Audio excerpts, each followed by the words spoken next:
mukhang delikado at tagilid sa kanyang paparating na laban ngayong February 28 itong si Elijah Pierce kontra sa kanyang Venezuelan fighter na kalaban na si Lorenzo Parra. Dahil magaling ang galawan nitong kanyang makakalaban na si Lorenzo Parra at maganda pa yung kanyang boxing fundamentals.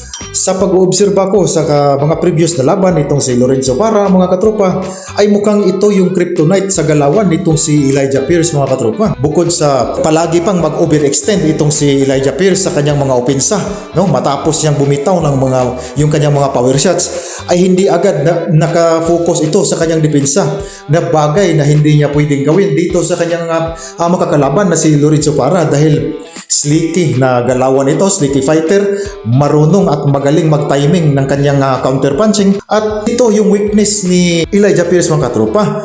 Kung matatandaan ninyo, habang nakikipaglaban ito sa ating pambato na si Michael Dasmariñas ay nasingitan nga ito ng malakas na kaliwa at bumagsak itong si Elijah Pierce, mga katropa, no?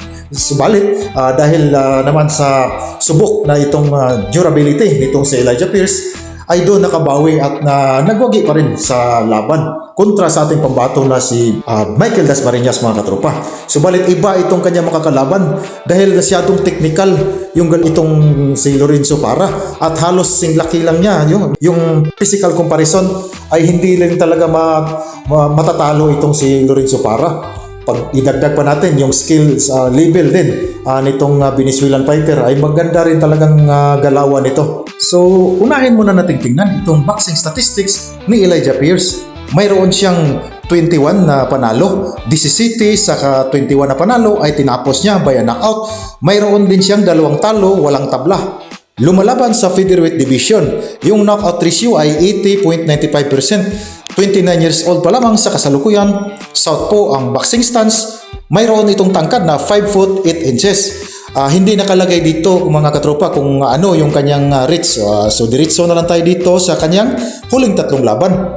Nakalaban niya noong March 29, 2024 yung ating kababayan na si Arthur Villanueva at tinapos niya ito via technical knockout sa round 4. Nasundan sa August 30, 2024 kontra kay Jose San Martin at nakuha niya yung panalo via unanimous decision sa round 10. At noon namang July 25, 2025 ay nakalaban niya yung isa nating pambato na si Michael Dasmariñas at dito nga tinalo niya via knockout sa round 9. So dito tayo sa Venezuelan fighter, mga katropa, na si Lorenzo Parra. Mayroon itong 23 wins, 17 sa 23 na panalo ay tinapos via knockout. Mayroon na siyang 1 talo at 1 tabla, mga katropa. So parihong lumalaban ito sa featherweight division.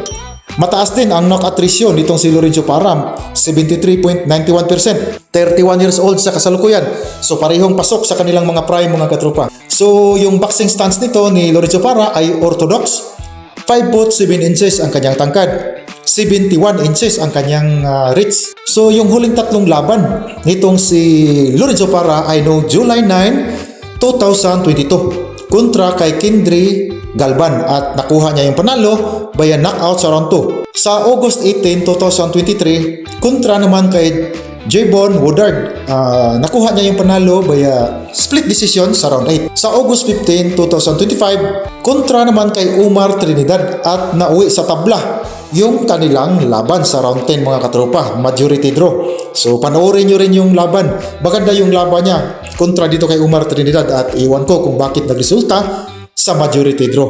So alam naman natin pag paangat pa lang yung isang boksingero at lalo na doon lumalaban sa US, tapos US yung American fighter yung nakalaban, ay mayroon talagang advantage, mga katropa. Kaya kahit maganda pa yung pinakitang performance doon ni Lorenzo Parra kontra kay Umar Trinidad, ay nauwi pa rin sa tabla yung laban, mga katropa. So panoorin nyo rin yun, i-recommend ko sa inyo dahil doon tayo magbabase dito sa kanyang huling laban sa kontra kay Umar Trinidad dahil yun na yung latest development ng kanyang mga skills at yung kanyang mga galawan, mga katropa.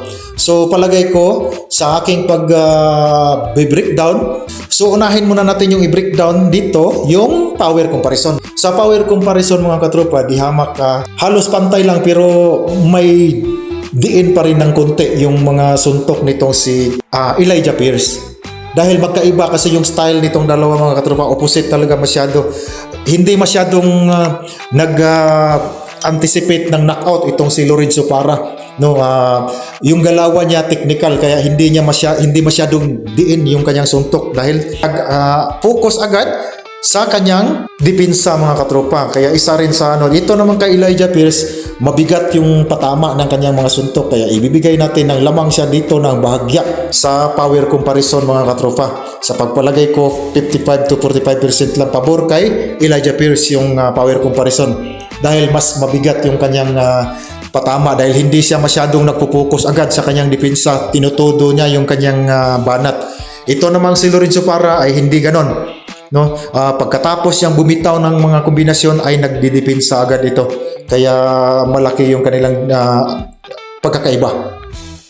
Dito naman tayo sa speed and footwork mga katropa, no? Kahit na hindi pa masyadong nakalaban ng mga dekalibring kalaban itong si Lorenzo Parra kumpara dito kay Elijah Pierce na subok na talaga sa mga mas matitibay, mas kilala, no, mas eksperyensyado na mga kalaban. Itong si Elijah Pierce, itong si Lorenzo Parra ay hindi pa, wala pa sa ganung level ng mga kalaban mga katropa, kaya nakakapabor sa mga dekalibring kalaban itong si Elijah Pierce. Pero pagdating talaga dito sa kanilang speed and footwork comparison, walang duda mga katropa, kahit panoorin nyo, dito ko talaga ibibigay yung kalamangan kay Lorenzo Parra. Napakaganda yung boxing fundamentals ni Lorenzo Parra i-compare natin dito kay Elijah Pierce mga katropa. Yung kanyang pag nag-i-exit siya, gumagawa siya ng exit angle, magandang tingnan yung kanyang galawan mga katropa kumpara kay Elijah Pierce. At palagay ko magbibigay talaga ng problema dito kay Elijah Pierce itong technical na estilo nitong si Lorenzo Parra mga katropa, no? Malamang baka mauwi sa puntusan lang itong laban na ito. So pagdating naman sa endurance at durability, dito subok na talaga itong si Elijah Pierce mga katropa, no? Ilang beses na tayong nakita, natamaan din ito ng sulid. Nandun pa rin itong si Elijah Pierce mga katropa, wala pa siyang talo na knockout siya. So ganoon din naman itong si Lorenzo Parra, natalo lang via puntos din, no, sa kanyang mga early professional boxing career. So pero pagpalagay natin, lamang ng bahagya sa endurance at durability itong si Elijah Pierce. Dahilan ko nga dito dahil mayroon na siyang mga laban na subok na katulad nila Michael Dasmariñas, Arthur Villanueva, no? Mas marami na siyang nakaharap na mga kalaban na mas dekalibre kumpara kay Lorenzo Parra. Kaya ibibigay ko dito yung kalamangan sa endurance at durability kay Elijah Pierce. So sino ba yung mas hunger, no? Sino ba yung mas gustong manalo dito sa kanila? Palagay ko equal lang ito yung mga katropa dahil wala pa naman sila sa tuktok naghahabol pa lang ng kasikatan itong dalawa, kaya palagay ko halos parehas lang. Kung tutusin, palagay ko mas pabor nga ng konti itong si Venezuelan fighter, si Lorenzo Parra, dahil siya yung dapat talaga yung mayroong malaking survival instinct dito. So sino ba yung mas accurate? Palagay ko mga katropa, base sa mga galawan, no, accurate talaga itong si Lorenzo Parra ikumpara dito kay Elijah Pierce mga katropa. Maraming opensa itong si Elijah Pierce na minsan awas, no, at lalo na yung kanyang madali siyang i-counter kapag natsimpuhan lang ng magaling na counter puncher itong si Elijah Pierce. May kalalagyan talaga ito. At ang tanong lang dito is, sapat ba yung lakas nitong si Lorenzo Parra para magkaroon ng stoppage dito sa laban na ito? Sa palagay ko mga katropa, sa aking pananaw, sariling opinion lamang, ay hindi pa sapat itong power ni Lorenzo Parra para magkaroon ng stoppage. Pero sapat na para pabagsakin, patumbahin itong si Elijah Pierce. Final prediction ko dito mga katropa, no? Dahil nga pinipicture natin tong mga laban na posibleng magkaroon ng upset, at isa na ito mga katropa, ang laban na ito ni Elijah Pierce kontra kay Lorenzo Parra. Kaya dapat abangan din ninyo at panoorin din ninyo, at kayo na rin ang gumagawa ng sarili ninyong assignment. Gawin nyo lang reference itong video na ito mga katropa. Sa palagay ko talaga, magbibigay talaga ng upset itong si Lorenzo Parra. Malaki yung potensyal niya dito, no, kung hindi lang maluto yung laban, dahil yung galawan nito ay masyadong technical, no, accurate yung kanyang mga patama, at palagay ko madaling patamaan din naman itong si Elijah Pierce, mga katropa. Hindi siya mahirap patamaan. Palagay ko mananalo dito yung underdog na si Lorenzo Parra by decision, mga katropa. Unanimous or split decision or majority by decision yung sa tingin ko yung kalalabasan ng laban na ito. Kayo, mga katropa, ano kaya sa palagay ninyo yung magiging resulta ng laban na ito? Sang-ayon ba kayo sa nakikita ko dito na magiging upset kaya ito? O lalamunin lang ni Elijah Pierce itong kanyang magkakalaban na si Lorenzo Parra? Hanggang dito na lang muna.